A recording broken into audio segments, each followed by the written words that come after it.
Let the world think what they think because you know what you know.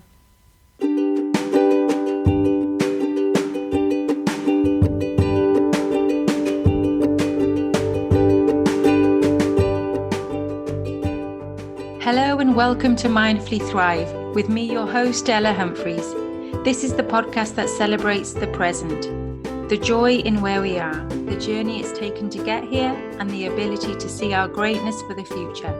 We celebrate female founders, adventure seekers, and creative entrepreneurs who are building their dreams alongside raising babies and any other life commitments that can so easily distract us from the path we truly desire. This is a podcast about coming back to who we are in this life and that our dreams, goals, and ambitions are valid and possible while also being a loving and present parent.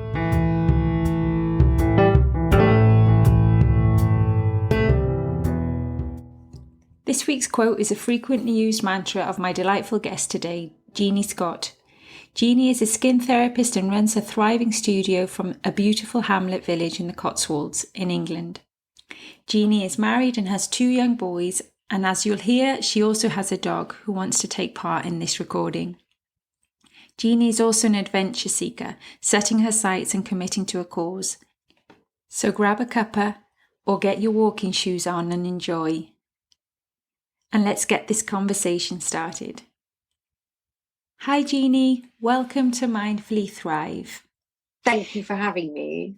So I'm just going to let the audience know, you and I, it's the first time we meet today, but we kind of go back about 20 years because Jeanie has... We do. Not only one of her friends is a very good friend of mine, but Jeanie's favourite cousin is my best friend in the world, Becky Matthias Williams. So we just want to give a shout out to Becky here today. Massive shout out to Becky, the best person. So, Jeanie, to begin the show, I usually ask my guests the same 3 questions. And what are you grateful for today? If I'm allowed to be grateful for 3 things, I know it's quite a lot, but I thank you for having me. 3 down things, so I know what it is. 1, most important of all, I'm so grateful that my husband has the day off today because he's doing the school run tonight, and the Monday night school run is my worst one of the week. So I'm grateful for that. I'm very grateful to be back at work after 7 months of closure in the last 12 months. And I'm very happy, although it sounds trite, I'm very, very happy for my health and being alive after these crazy times and some things that have been happening in my family. So I'm very grateful for all of those things. The simple, important stuff in life. Yeah. And what does thrive mean to you? In a funny way, I feel like thriving in our family sort of really largely centers around happiness. So if I feel like it's an end of a day, especially one of those ones where there's been lots of parts and maybe it's been a bit fraught, if when everybody gets into bed at the end of the day, we can put it behind us and everyone feels safe and happy and comfortable, or we've navigated through a bit of a funny old patch in life. Very nice. So it's being able to sleep well at night, knowing that you're complete. Yes, and that everybody's just feels safe where they are and happy where they are. And then, I then feel like you can get through anything. Yeah, very nice description of it. And what does an ideal morning look like for you? Not like this morning.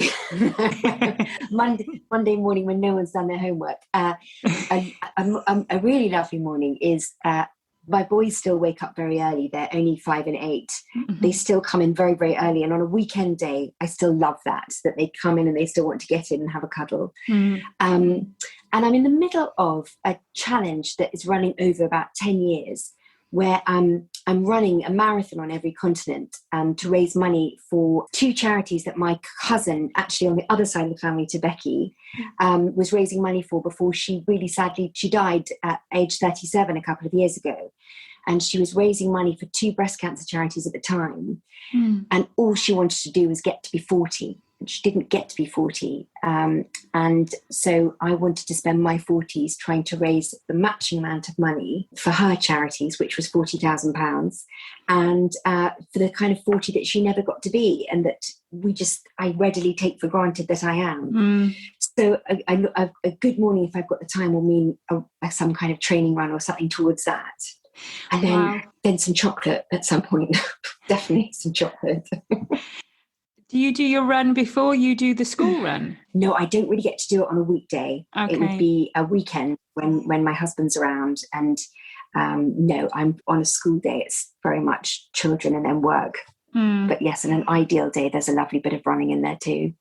And what are the names of those charities? One is Copperfield, and that is all about the early detection of breast cancer, especially in people under 30. And the other one is Breast Cancer Now, which is one of the big research charities, because although breast cancer is so widely funded, and I do realise it's sometimes quite difficult to fundraise because it is so widely funded, there's still so many cancers or variants of breast cancer that are still resilient to treatment. And Breast Cancer Now are so far ahead in terms of research, so that, really getting to a point where no one should be dying from it.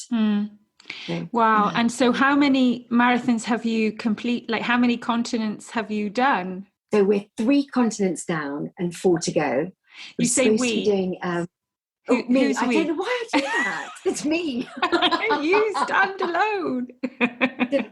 Me and my 2 small boys I drag around the world. All of your support, all of your team that's supporting you, your family. I like that you see it as a team. Exactly.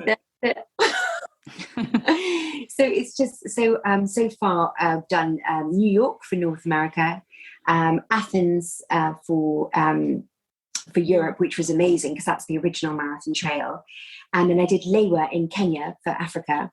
Wow. And then last year was supposed to be in the Outback for Australia, but COVID came and that got cancelled, and this is potentially the problem for this year. So Australia's been postponed till next year, and then so I was going to do the Great Wall of China this year, and I think that's looking like it's being postponed too. So somehow managed to score 2 years off almost, but it's got to get done, and then it culminates in the Antarctic, and so that's we'll cross that bridge when we come to it. When you get there, yeah. How exciting and how brave of you. That's wonderful to hear. That's a little bit about your journey. Your business is Jeanie Scott Skin. Yes. Could you share a little bit about your business? Yes, exactly. And then how you got to where you are? Of course. So I'm I suppose my job title is a skin therapist. It's not something that you necessarily hear that much in this country. There are lots of us, but traditionally in this country, you're either a beauty therapist who could provide facials, or you're a dermatologist. And there was this whole sort of grey area in the middle, which was quite sort of untapped into until really kind of the late 90s, early noughties. Where skin therapy sort of is a separate qualification. So it's basically treating skins, all types of skins, perhaps people that could be on medication but decide they don't want to be, people who are on medication that want support alongside it. So they're seeing a dermatologist for maybe an antibiotic, but they have you to sort of treat the skin. It can just be general maintenance. It can be literally like want to prevent aging. It can be because you had acne when you were younger and you've been left with scarring. It can be a real number of things, but if it's skin, then I can do it. Whereabouts are you based right now then? So I'm based in a tiny village in the Cotswolds in Oxfordshire, a really little hamlet, just 5 miles from where I've grown up my whole life actually. And yes, it's sort of the only real home I've ever known is this area. I've moved about a little bit, but this is where I've spent most of my life. How special that you've been able to create a business in this place where you really want to be. I'm so lucky, and it really has been kind of more by chance and not really having a plan, if that makes sense. I went and did my training in Australia, and all I knew is that I didn't want to come back to live in London. So moved back to really the only place I knew. And I think often with new businesses and new ideas, sometimes being green and naive and not having an idea about where you wanted to end up is sometimes the best way, because you just move with it, don't you? Yeah. So can you tell me about your experience in Australia? Did you intentionally go out there to study and learn, or did you go to travel and then you fell into that? How was that experience for you?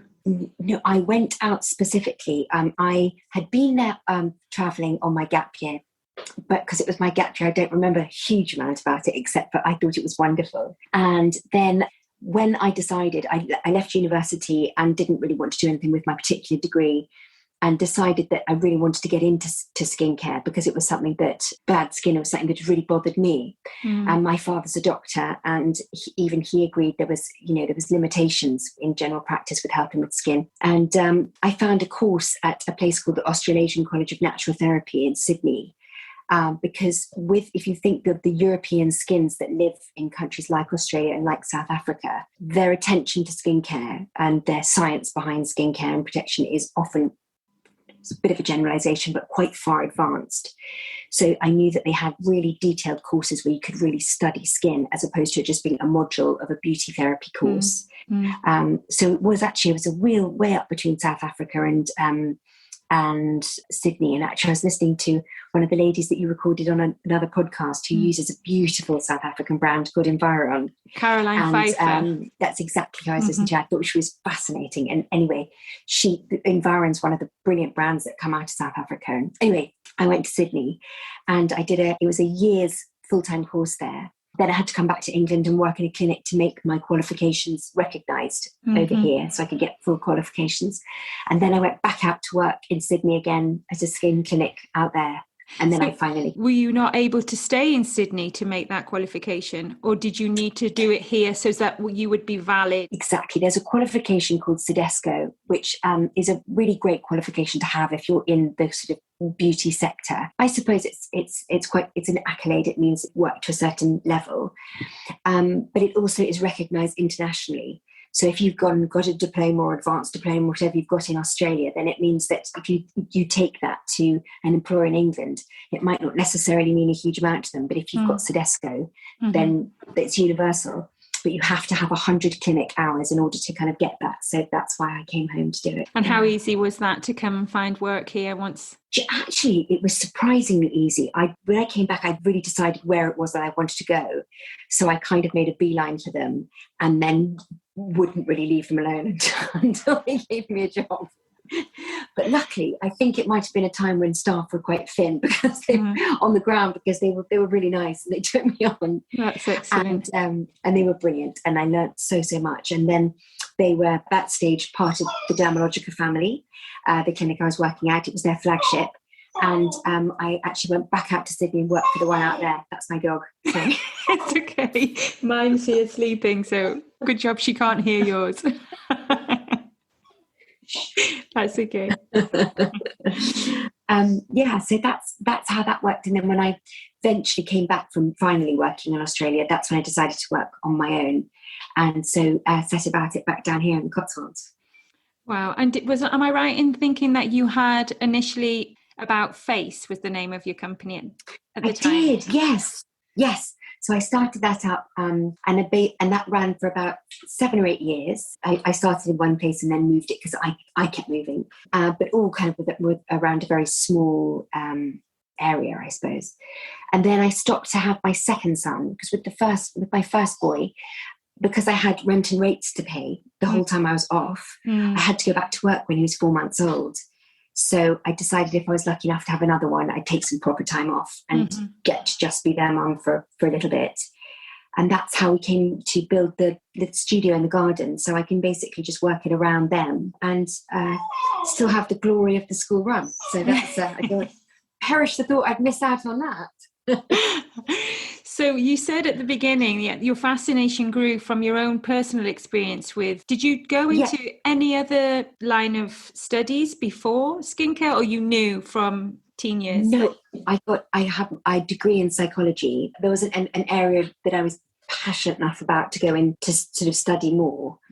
Or perhaps I was a bit too lazy to go into specialising at that point. And then, but skin was something that just always kept coming back around because I'd struggled so much with it. But it was this sort of struggle that so many people have, where it didn't necessarily need huge amounts of medication. It just needed management. It sounds like the quickest route here, from what I've heard from a couple of friends who have older children than mine, that the fear is they take them to a dermatologist or the GP and they're put on steroids or some other sort of medication.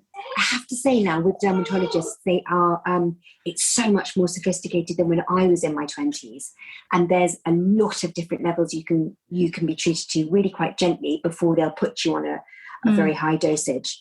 But back in my day, yes, about 20 years ago when I was struggling, it tended to be, either Clearasil, what was in the shops, or the other end of the spectrum.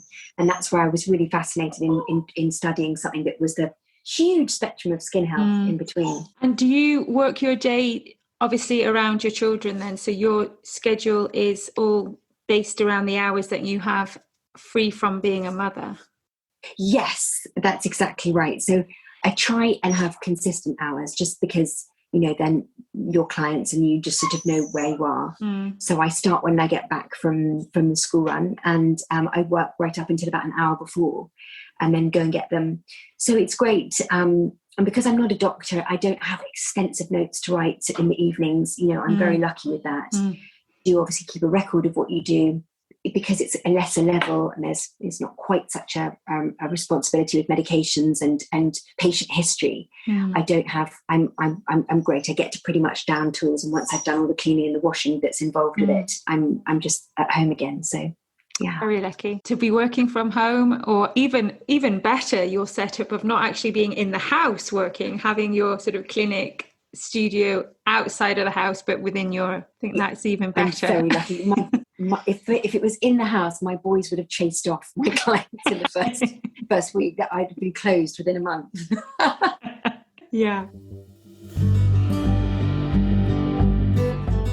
So we're going to go into the inspo pause, and this is where I just like to ask my guests what they've been up to, and if they have anything of interest to share with the rest of us, to give us ideas on how to get some downtime. So are you a reader? What are you reading? I do read, but not nearly as much as I'd have liked to have done. That's the one thing that I wish there was that extra little bit of time in the day. But actually, I've been reading a little bit more in this last year, because a very good friend who I was at school with has written a couple of books, and it's always the way you're really drawn to them and they're really beautifully written, and they're sort of thrillers, which I love in book form more than I think in film form. And she's called Nicola Rayner, and she's very talented, so I've been reading her books. And also lately I've been I started out by listening to the podcasts, but I've been reading I know lots of people know her work, but Bryony Gordon's work, because addiction and mental health are things that actually I'm really sheltered about to a great degree. And it's something that affects so many people around you. And I realise I have such a basic grasp of it in a world where there is, thankfully now, seem to be such more of a grasp of it. So I found her books and her podcasts, or her audiobooks as well, really mind-blowing, and I've learned a lot. Great. You say you listen to podcasts. She's the one that you would recommend us go and check out, Bryony Gordon. I do like her. I like that, and I love just listening to other people. So I'm loving your podcast. I've just learned so many things about so many areas that I wouldn't have thought about. I've really enjoyed that. And then for complete mindlessness, often on my way to pick up the children, I love Shagged, Married, Annoyed with the Ramseys, if you know them. Yeah. Completely different, completely other end of the spectrum, but a really great bit of escapism and a reminder that your family's not the only crazy one. Definitely, it's not. And what, have you been watching much on the TV? We've just finished the first series of Keeping Faith. Oh, very good. Very good. I feel like it's been obviously around a while because it's got 3 series. We just stumbled across. I think it was 2019, and I had tendinitis, and I had to just sit still for a week. So I watched first season. I loved it. No, it was fine. I was sitting on the sofa for a week. Okay. So limited sympathy. Yeah. But it's brilliant. It's so brilliant. And in fact, we just before speaking to you, we just finished the last episode of the first series, and I can't wait for tonight. Yeah, so I love it when you get into a series and you just, it's great. And she's Welsh. It's based in Wales. It's absolutely, it's beautiful. I'd love to know where. And did you know that they record it in Welsh and in English? They do 2 versions, so you could watch it in entirety in Welsh. Where the actors are actually speaking Welsh. Yeah. So they filmed it twice. Yeah. My mind is blown. That's amazing. Isn't that wonderful? That's a day at the office, isn't it? Definitely. Yeah, isn't it? That is really, really great. Wonderful. And can you suggest any gadgets or apps or tools, even in your clinic or whatever? Oh, I love all my gadgets in the clinic. I love I do love natural products, and I love the approach with massage and gua sha and stones, but I do love my electrical equipment too. So I have quite a few bits and pieces in there for that. And then outside of the clinic, I'm quite a geek. I'm do you know the app Strava? Yes. It's running and cycling. I've become quite hooked on that. I'll have to follow you because I do use it. Well, I use it to track my walking. I mean, I kind of remember to put it on most times I go. But yes, it's just getting so clever now, and even my quite simplistic mind can get into it. So yeah, great, but not particularly interesting. But yeah, no, perfect, especially for those that are runners or walkers. And I like it because I get to follow the people from North Wales. I have a lot of friends that I don't get to see anymore, and we kind of get the kudos from each other, and keep going, well done. It's really so lovely because it's all about supporting one another. Yes, exactly. And you're only welcome if you've got good things to say. So coming back to your clinic, you've recently introduced the Votary product. Can you share what your thoughts are regarding like plant-based, because Votary is purely plant-based? Yes, their brand has got a little bit bigger now, and so they have actually now got a degree of synthetic intervention in their products, but it is still very largely plant-based. They're very careful to not market themselves as a clean brand. There seems to be quite a lot of confusion about using that expression in the industry. And people are very worried about the word chemical, so I prefer to use synthetic as it. But for a lot of things, if you want to stabilize a natural ingredient, you want to deliver it to the skin effectively, and you want it to stay in the skin and stabilize and do the job it's got to do, it will often, not always, I'm not in any way saying always, but will often be supported by a synthetic ingredient in order for your skin to recognize it and actually work better with that ingredient. So I've always worked with Dermalogica, and I still work with them now. In the time that I had off, when I came back, I noticed a massive mental shift for people in terms of wanting a natural line. And I think you've just got to really respect people's wishes and ethics. And as much as I try and explain just what I'm saying to you to people who are nervous and hate the word chemical or synthetic, I try and really sort of make it more understandable for them. If somebody does just want something natural, then you've got to completely respect that. And they've got some beautiful ingredients. I was going to say, because I would be coming into a clinic without a clue on what is in any of the products. And so for me to be able to be mindful about what it is I'm choosing to put on my skin, because surely it's not always based on the more money you spend, the better the brand. Definitely not. Oh my goodness. Some of my absolute favorites that I recommend are well within everyone's budget. It really doesn't have to cost a fortune. It's a really, really tricky industry to navigate because it's so huge and there's such an expanse. There is often a lot of justification as to why some products are the price that they are in professional products, because the sophistication to combine ingredients that maybe work at different pH levels, but you've got to get them in the same product. There's a lot of science that goes into that. There is definitely a place for when products are sort of at more sophisticated pricing structures. Yeah. But you also get some fantastic ingredients that are literally just getting a job done, and they're simple to produce and simple to use, and therefore don't need to cost money. To not huge expense to buy. So I think it's just all about my big mission with my clients is to educate them as much as they can so that they can choose what lane they want to be in, and they can choose what's right for them, and then within that lane be able to advise them as to what's going to be best for them. Yeah. Very nice. And so what else do you do aside from taking care of your beautiful glowing skin, I have to say? What do you do for your own self-care? Probably not as much as I should. I think first of all, take should out of it. Yeah.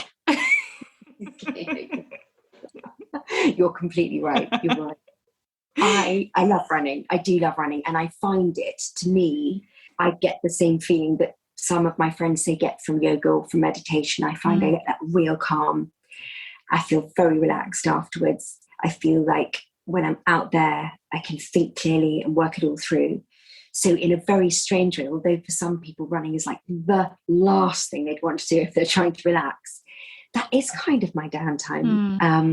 And I think I love telly and chats with my friends. That sort of thing, really. Just nothing massively revelatory. No. Just Lightheartedness. I love like simple things. Yeah. Yeah. You keep a journal exactly. as well, you mentioned at the beginning.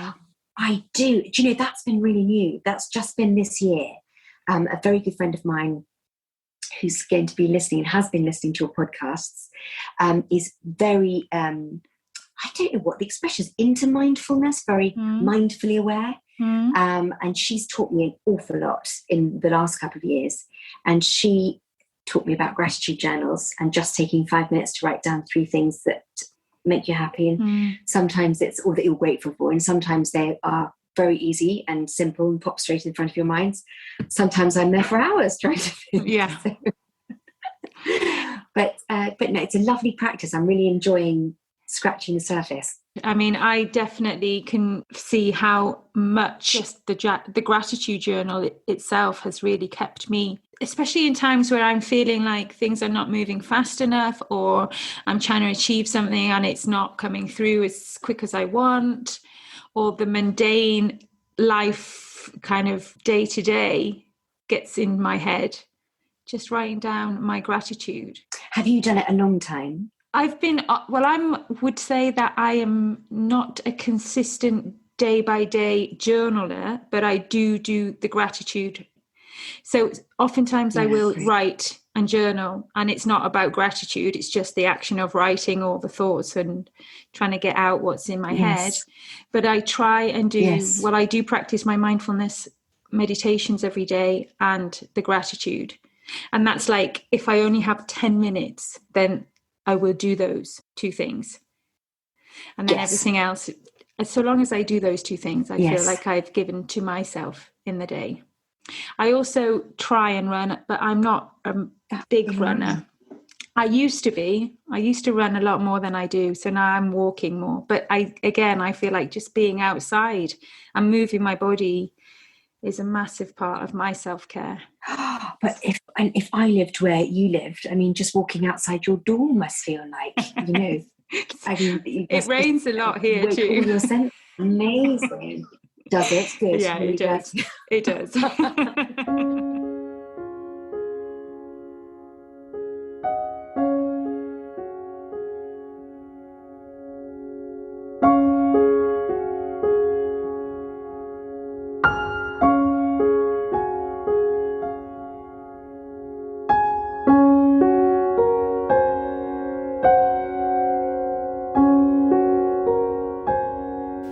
The pause button.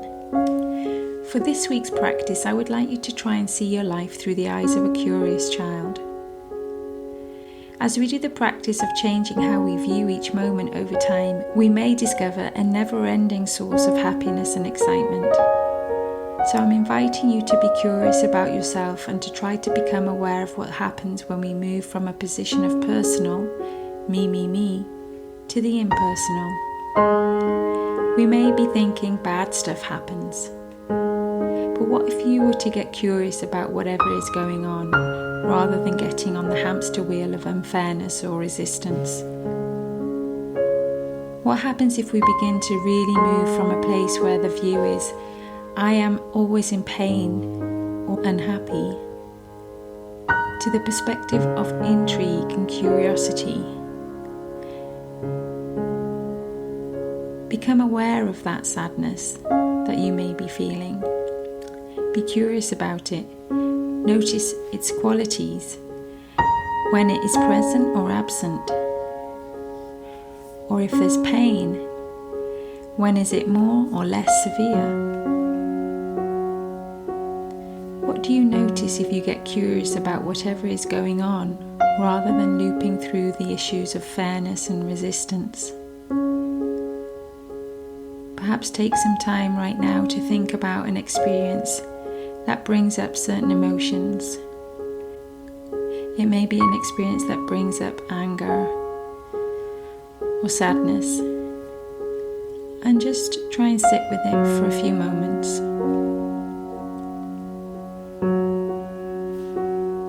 Noticing what the qualities of that sadness or that emotion are. And see if it can give you any answers. It will lead to some deeper understanding of yourself personally, and you will grow spiritually. Shifting from a stance of pushing away what is here to one of curiosity and interest may just bring us a little freedom. So be curious about this wonderful universe in which we live and your role in the divine plan. The radiance of your delight in life will illuminate through you. You can practice the affirmation, I explore the wonder of life. I explore the wonder of life.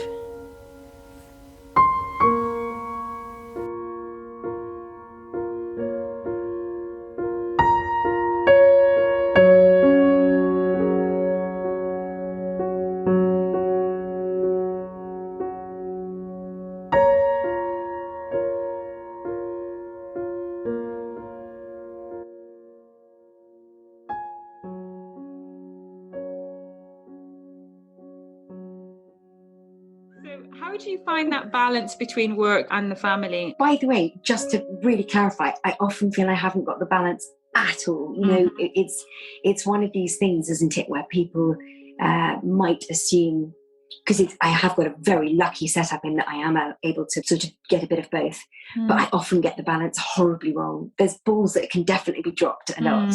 But I guess that where I am really lucky is I can't really ever overwork, which before children I would do. And before I'd met my husband, you know, if somebody wanted an appointment and I didn't have it within my designated work hours, I'd find myself being talked into doing something in the evening or at a weekend when I didn't want to do it. So to now, it's not a possibility. I can't take that appointment because I have to go and pick the children up. And then they need to be fed and we need to have time to hang out, and then they need to go to bed. And so it's great because having them has restructured where perhaps maybe I was a little bit too work heavy before. But oh my goodness, I definitely don't feel most days that I've got that balance at all. I feel it like a million places. I think the balance is the acceptance of it always being out of balance. Yes, I think that's exactly it. I think the nice thing as well from working from a home-ish environment and not having huge overheads is I don't have to charge the kind of prices that I hope and I'm proud to sort of say that I give a good treatment. But if they're having to step over a dog toy or the children have dropped something outside the clinic, you know, they're not paying a Harley Street price. They've come to my home. So it means I can relax a little bit about that. Yeah. And also I'm very comfortable with the fact that if that's not someone's vibe, then that's totally fine. It's not going to be for everyone, but it's how it works for us. Yeah, it seems to be working. I think you have to also sort of have it very clear in yourself when you're setting up a business is what is truly important for you, why you're doing that business in the first place. And I know that from listening to your lives, touch and that interaction with your clients is hugely important. Oh, so much. Yeah, it really is. And I think there's been, you know, no other time where I've realized it as much as when we've just not been able to do it. And to not be able to just hug and touch one another, our own friends and family, but also when I'm so used to doing it at work as well. And the horror of when you go back to work, that for the first day or so, it felt awkward. That was awful, because that's it's the sort of basis of how the sort of language at work is all about touch.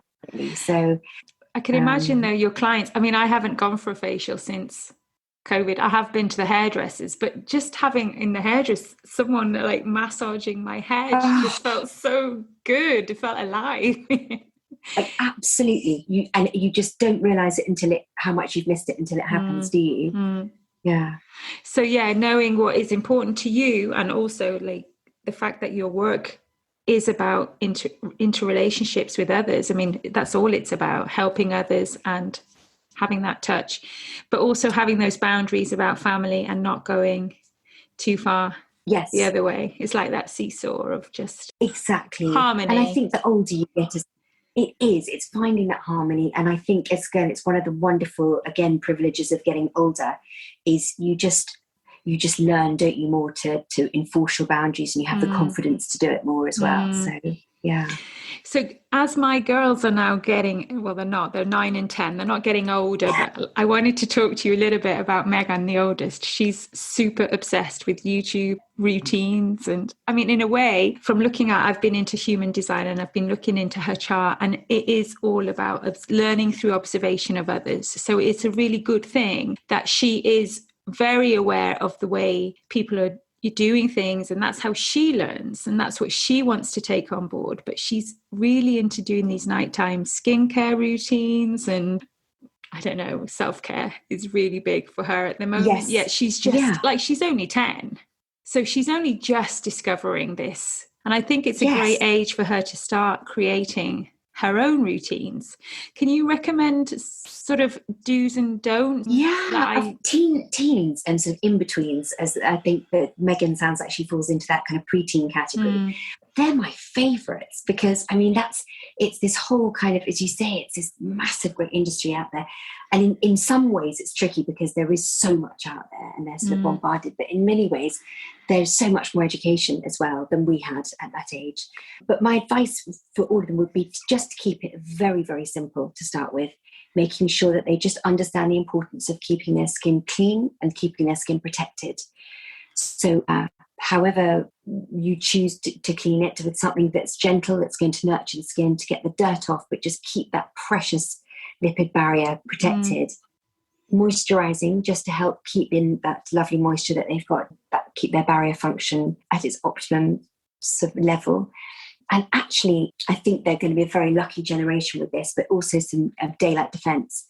So we all know it as sunscreen. It's a tricky thing because we associate sunscreen with just hot days and don't realize that actually, if you think of it as daylight defense, just keeping out the horrors that are in the UV, it's a great practice to get into sort of really around about the teen years, because then it becomes a habit.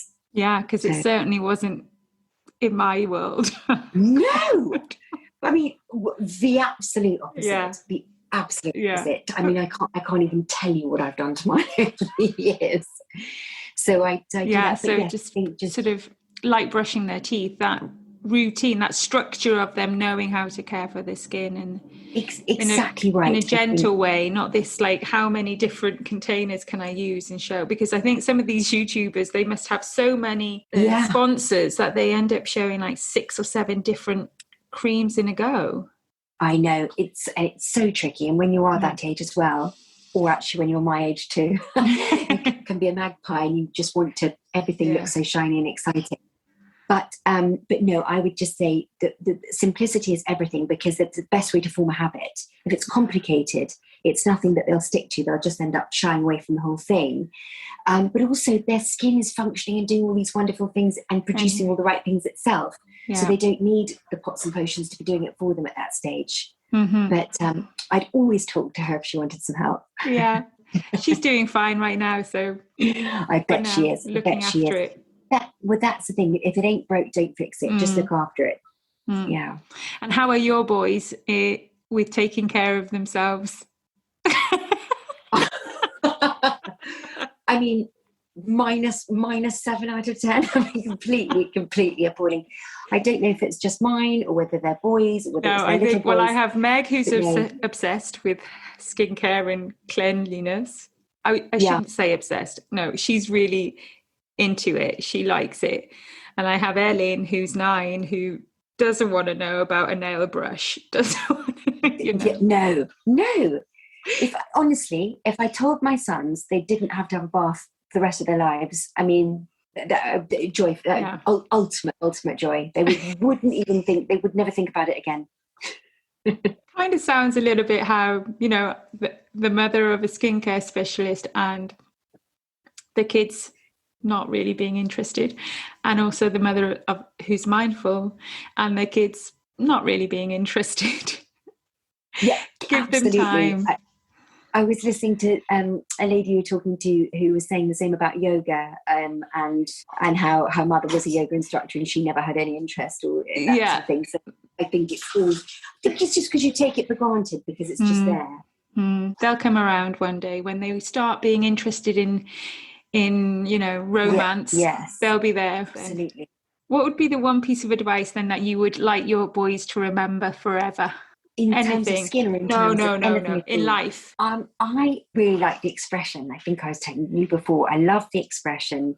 Let them think what they think because you know what you know.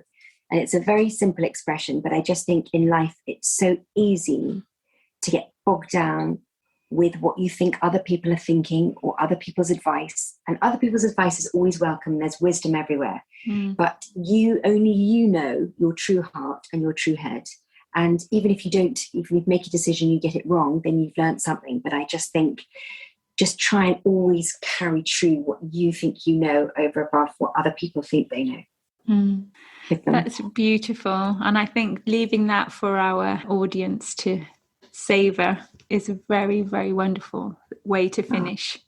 Thank you so much for joining me today.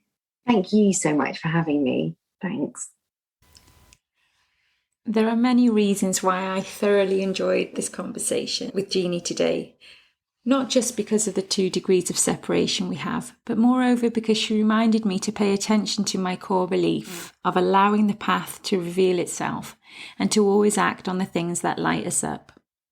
So to have trust in the inner knowing and to have faith in the universe as it guides us towards the best outcome. It's very often said that because of the shadow we know there is light. I wonder if that is the light that lights you up. As we find the courage to follow and act on our true desires, we can be a source of light and healing for others. Take Jeanie's story, finishing a degree and no longer feeling inspired to continue in that field. For her, it led to the conditioned thoughts of laziness. But as we see, she is far, far from lazy. It takes a lot to run a marathon, never mind one on each continent. What was happening for her at this time, I believe, was that she had a deeper knowing, quality self-awareness, and the bonus support of family to allow her to follow her desires. I believe she was able to course correct her life to her values and her true calling. And what's also beautiful about this story, and I do use the word beautiful deliberately, is learning to lean into the struggle. For Jeanie, it was her problematic skin. This awareness propelled her to embrace skin, not to run away or shun it as always problematic, but to become curious about it, the science and the beauty of working with it. This inspired her to live her purpose through the action of touch and compassion while bringing joy to the lives of others. Getting the foundations in place for us to follow our true purpose is often the best way to start claiming your calling in this life. Whether that be flying across the other side of the world to do a training that calls you and lights you up, or to build character through patience and resilience in sustaining a dream of your own, as you are to wait for the right timing. The foundations are obviously fundamental in supporting your purpose, and your purpose is essential for the greater good of humanity, so don't give up. Practice patience and silence to hear your thoughts and ideas. Often our purpose is not about what we do in the world, but who we be. Who you be today will have a great impact on those around you. So learn to trust what you know and you do you. Because as they say, everyone else is taken. I'm loving this little hub of community we are building here at Mindfully Thrive. Thank you for joining us for another episode, and I look forward to reconnecting next week. Until then, I hope you find some time to reconnect with yourself. All the love.